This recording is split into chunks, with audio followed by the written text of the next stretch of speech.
بسم اللہ الرحمن الرحیم۔ السلام علیکم ورحمۃ اللہ۔ وظائف کا مقصود کیا ہے؟ وظائف سے ملتا کیا ہے؟ کیوں کرتے ہیں وظائف؟ دیکھیں، وظائف کا مقصد یہ ہے کہ اللہ رب العزت کی ذات عالی سے مانگنا ہے۔ اب مانگنے کے لیے بیسک چیز کیا ہے؟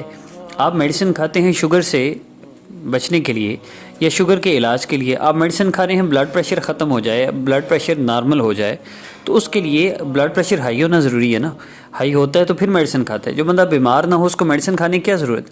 آپ وظیفے کرتے ہیں، کیوں کرتے ہیں؟ کیونکہ آپ کے مسئلے ہیں۔ لیکن مسئلے کیوں ہوتے ہیں؟ مسائل کی وجہ اللہ رب العزت کی نافرمانی ہوتی ہے، اللہ رب العزت کی ناراضگی، کوئی نہ کوئی ہمارا گناہ ہوتا ہے۔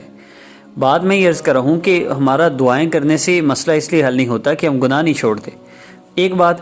دوسری بات یہ ہے کہ ہمارا وہ یقین نہیں، جس یقین سے صحابہ اللہ سے مانگتے تھے اس یقین سے ہم مانگتے نہیں۔ اب آپ کہیں گے وہ صحابہ والے یقین ہمارا کیسے بنے؟ تو صحابہ کا یقین بنا تھا اللہ رب العزت کا تذکرہ کرنے سے، اللہ رب العزت سے اپنے مسئلے حل کروانے سے، اللہ رب العزت سے ہی اپنے مسئلے شیئر کرنے سے اور بار بار اللہ سے مانگنے سے یقین بنا ہے۔ تو صحابہ اور تابعین اور تبع تابعین کی زندگی میں کتنے واقعات آتے ہیں۔ ایک صحابی اللہ رب العزت سے مانگ رہے ہیں، پہلی دفعہ مانگا، دوسری دفعہ مانگا اور تیسری دفعہ مانگا، فرشتے مدد کو اترے ہیں۔ تابعی ہیں، ان کا بھی یہی واقعہ آتا ہے۔ اللہ رب العزت سے کیا مانگا؟ صرف ایک ڈاکو قتل کرنے لگا ہے اور اس نے چھرا ہاتھ میں پکڑا ہوا ہے اور مارنے لگا ہے، اور یہ کہہ رہے ہیں مجھے مت مارو، میرا سامان لے لو، سب کچھ لے لو، چھوڑ دو۔ کہتا ہے نہیں، تمہیں بھی قتل کروں گا۔ اور فرمایا یا ارحم الراحمین پہلی دفعہ، پھر جب وہ قریب آنے لگا پھر فرمایا یا ارحم الراحمین، اور جب وہ وار کرنے لگا تو پھر فرمایا یا ارحم الراحمین۔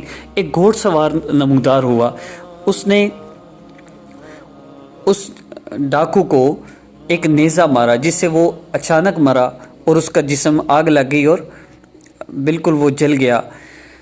تو یہ جب گھوڑ سوار واپس جانے لگا تو انہیں آواز دی، بھی تم کون ہو؟ کہا میں چوتھے آسمان کا فرشتہ ہوں۔ جب تم نے پہلی دفعہ کہا یا ارحم الراحمین تو آسمان کے دروازے ہلنے لگے۔ اللہ رب العزت نے جب تم نے دوسری دفعہ کہا یا ارحم الراحمین تو اللہ رب العزت نے فرمایا کون ہے جو میرے اس بندے کی مدد کرے؟ اور جب تم نے تیسری مرتبہ کہا یا ارحم الراحمین تو میں تیرے سامنے تھا۔ تو وجہ کیا تھی؟ یا ارحم الراحمین تو میرے اکثر وظائف میں ہے، مسئلہ حل کیوں نہیں ہو رہا آپ لوگوں کا؟ وجہ یہ ہے کہ ہمارا یقین نہیں۔ یقین بنے گا کیسے؟ اللہ رب العزت کی عظمت اور بڑائی سے۔ اس لیے خدارہ وظیفوں کی بجائے آپ ہمارے اپلوڈ ہونے والے وظائف میں اللہ رب العزت کی عظمت اور بڑائی کو سنا کریں۔ اپنے مسائل کے حل کے لیے اللہ رب العزت کی عظمت اور بڑائی کو سنا کریں، بولا کریں۔ اور اس ترتیب پہ اگر آپ نے اسلامی خبر آسان وظیفہ آفیشیل پر آئندہ اپلوڈ ہونے والے وظائف جو بندہ مستقل کرے گا، ایک وقت آئے گا کہ وہ یا ارحم الراحمین کہے گا اور اللہ رب العزت اس کی 3 مرتبہ کہنے تک اللہ پاک اس کے مسئلے بھی حل فرمائیں گے۔ وہ جب اللہ رب العزت کی اس کو مدد چاہیے ہوگی، اللہ پاک اس کی فوری مدد فرمائیں گے۔ لیکن اس طرف آئیں تو صحیح، آپ گناہ بھی نہیں چھوڑنا چاہتے، آپ اللہ رب العزت کی نافرمانی بھی نہیں چھوڑنا چاہتے، نماز بھی نہیں پڑھنا چاہتے، مسئلے حل نہیں ہو سکتے۔ مرضی اپنی ہے، ساری زندگی ذلیل ہونا ہے۔ پھر وظیفے کیا آپ کوئی ثواب کا کام کر رہے ہیں؟ دنیا کے کسی مقصد کے لیے جو آپ وظیفہ کرتے ہیں آپ کو اس کا 1% بھی اجر نہیں ملتا، ایک نیکی نہیں ملتی۔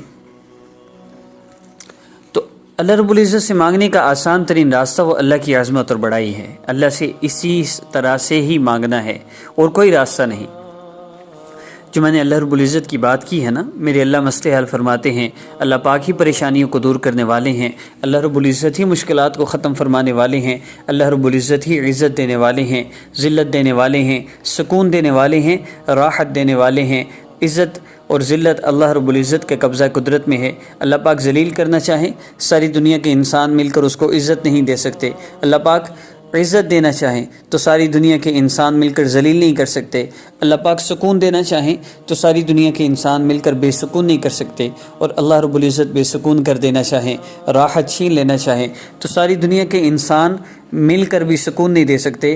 وہ اپنے لیے راحت کے کتنے ہی سامان کیوں نہ کر لے، اس کو راحت نہیں مل سکتی، اس کو سکون نہیں مل سکتا۔ خلیفہ عبد الملک بن مروان یا ان کے موجودہ دور کے اندر ہی آس پاس سے ہی امراء میں سے، امیر لوگوں میں سے ایک بندہ تھا جس کے لیے ہر چیز ہی بہت آسان تھی، اس کے لیے گناہوں کو کرنا بھی آسان تھا اور ہر چیز اس کے لیے میسر تھی۔ اور اس نے ایک دن یہ ڈیسائیڈ کیا کہ میں یہ دن راحت کے ساتھ گزاروں گا، میں یہ دن سکون والا گزاروں گا۔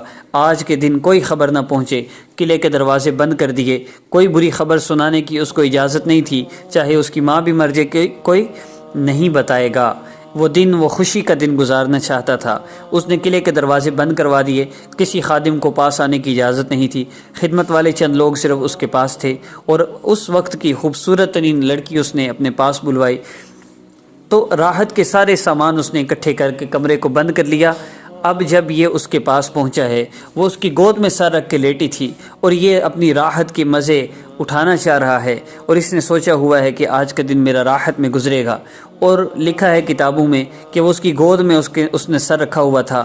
اس نے انگور اٹھائے، انگور کا ایک خوشہ اٹھایا، ایک انگور اتارا اور اس کے منہ میں ڈالا، وہ اس کے حلق میں پھنس گیا، اس کی گود میں وہ تڑپتے ہوئے مر گئی۔ اللہ رب العزت نے بے سکونی کے فیصلے فرما دیے تھے، راحت کے سارے اسباب ہوتے ہوئے بھی راحت نہیں مل سکی۔ اللہ رب العزت مسئلوں کا حل فرمانے والے ہیں، اولاد دینے والے اللہ رب العزت ہیں، جس کو چاہے بیٹے دیں، جس کو چاہے بیٹیاں دیں، جس کو چاہے کچھ نہ دیں، جس کو چاہے دونوں دیں۔ اللہ رب العزت کے سوا کوئی اولاد کی بندش نہیں کر سکتا۔ رزق بڑھانے والی ذات اللہ رب العزت کی ذات ہے، رزق کو گھٹانے والی ذات بھی اللہ رب العزت کی ذات ہے۔ جس کو چاہیں جتنا چاہیں عطا کر دیں، ساری دنیا کے انسان مل کر بھی کسی پر بندش نہیں کر سکتے۔ یہ وہ اللہ رب العزت کی عظمت اور بڑائی ہے، جس کو جتنا سنیں گے اتنا یقین بنے گا۔ آپ کے بیبی نے بابے کو کوئی نہیں دیکھا ہوتا، اس نے ڈاگی کوئی نہیں دیکھا ہوتا، لیکن آپ کی زبان مبارک سے سن کر اس کا اتنا یقین بن جاتا ہے۔ باہر کتا نہیں بھی آیا ہوتا پھر بھی وہ ڈر رہا ہوتا ہے ہمارا بچہ، کیوں؟ سن کر یقین بن گیا۔ تو اسلامک ہب آفیشیل آسام وظیفہ آفیشیل پر اپلوڈ ہونے والی ویڈیوز جو اپلوڈ ہوتی ہیں، ان میں اللہ رب العزت کی عظمت اور بڑائی سن کر آپ کا یقین بنے گا، اور ایک وقت آئے گا یہ وہ یقین ہوگا کہ آپ کو لمبے لمبے وظیفے نہیں کرنے پڑیں گے۔ الحمدللہ جو لوگ ہم سے جڑے ہیں، جو چینج یور لائف کورس کر کے اللہ رب العزت سے اپنا تعلق جوڑتے ہیں، اللہ کی محبت کے لیے کوشش کرتے ہیں، اعمال کرتے ہیں، میرا چیلنج ہے ان سے، ساری دنیا کے انسانوں سے، کہ ان لوگوں کے برابر کوئی نہیں ہو سکتا، اور ان لوگوں کی طرح اتنی جلدی اور کوئی مسئلہ حل کروا نہیں سکتا۔ ڈاکٹر نے جواب دے دیا ہوا، اور ہماری کورس کی رپورٹ میں ایک بہن کہہ رہی ہیں کہ رات کو میں نے 22ویں چیپٹر پہ ہیں، ٹوٹل اس کورس کے 25 چیپٹرز ہیں، اور مجھے کہہ رہی ہیں کہ رات کو میں نے سورہ فاتحہ پڑھ کے میں اپنے بچے کو سوئی ہوں، صبح ڈاکٹر نے ساری رپورٹیں کلیئر بتائی ہیں۔ اللہ رب العزت کرتے ہیں، کرنے والی ذات اللہ کی ذات ہے۔ ہم اللہ سے مسئلہ حل کروانا چاہتے ہیں تو میرا دعویٰ ہے، اگر آپ چینج یور لائف کورس کر لیں اور ہمارے اپلوڈ ہونے والے وظائف کر لیں، اور ان وظائف میں کیا کرنا ہے، اللہ کی عظمت اور بڑائی صرف سن لیں، ایک میڈیسن کی طرح، ریگولر ڈوز کی طرح سن لیں، اور پھر اللہ سے دعا کریں، آپ کے مسئلے ضرور حل ہوں گے۔ خدا را وظیفوں کی جان چھوڑیے، وظیفے دینے والے امیر ہو گئے، آپ وہیں ذلیل ہو رہے ہیں، بس کر دیں، اللہ کی عظمت اور بڑائی سنیں۔ بس آپ نے 5 منٹ اللہ رب العزت کی عظمت اور بڑائی سنی ہے، اب اللہ سے دعا کر لیں۔ مانگنے کی راتیں ہیں، شعبان کا بابرکت مہینہ ہے، اور 15 شعبان کی رات بہت بابرکت رات ہے۔ اعمال نامے اللہ رب العزت کے ہاں پیش ہوتے ہیں، اعمال کریں اور اللہ رب العزت سے مانگیں۔ اللہ اس رات میں فرما رہے ہیں، کوئی مانگنے والا دیا جائے، ہے کوئی مانگنے والا بخشش کر دی جائے، ہے کوئی مانگنے والا رزق اس کو دے دیا جائے، جو چاہے مانگ لیں۔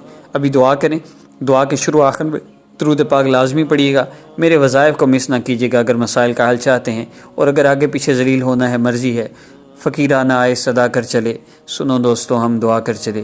ہم تو بتا دیا راستہ یہی ہے، چننا ہے تو مرضی ہے، لیکن گناہ نہیں چھوڑنے، من مرضی کی گزارنی ہے تو جدھر مرضی جائیں۔ السلام علیکم ورحمۃ اللہ۔